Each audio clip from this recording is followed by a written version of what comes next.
দিয়ে কত বুঝিয়ে দিতে হবে 10 বুঝিয়ে দিতে হবে। তাহলে এখন দেখো আমি তোমরা নিজেরাই বলতে পারবো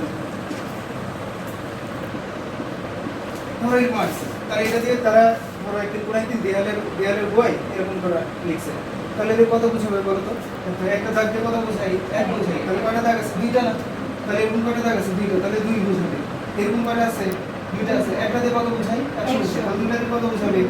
200 বুঝাবে আর এরকম কয়টা আছে 3টা আছে একটা দিয়ে কত বুঝাই 10 বুঝাই তাহলে 3টা দিয়ে কত বুঝাবে তাহলে এই জন্য 30 তাহলে হলো সর্বমোট কত হলো 232 তাই না এই যে 230 আর তাহলে কত হলো 232 কিন্তু এদের যদি আমি জায়গাটা চেঞ্জ করে দিই ধরো আমি যে সামনে একটা দিলাম তারপর একটা দিলাম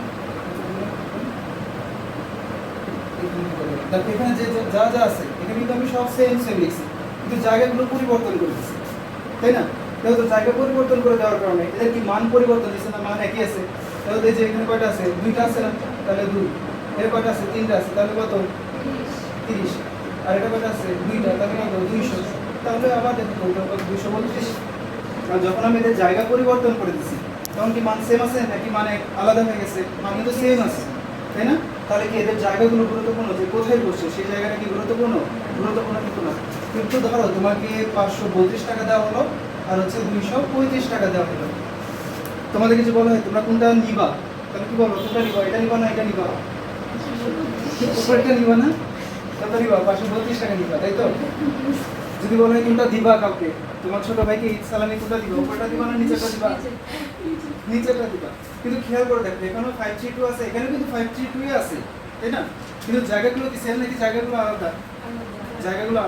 তো জায়গাগুলো আলাদা হওয়ার কারণে কিন্তু দেখো মান অনেক কম বেশি হয়ে গেছে তাই না সেই জন্যই এরা হচ্ছে স্থানিক বা এদের স্থানীয় মান আছে এদের জায়গাগুলো গুরুত্বপূর্ণ আর এদের জায়গা কেন গুরুত্বপূর্ণ না বুঝতে পারছো ঠিক আছে ওকে তো দেখো তাহলে সেই জন্য এরা হচ্ছে স্থানিক আর এটা হচ্ছে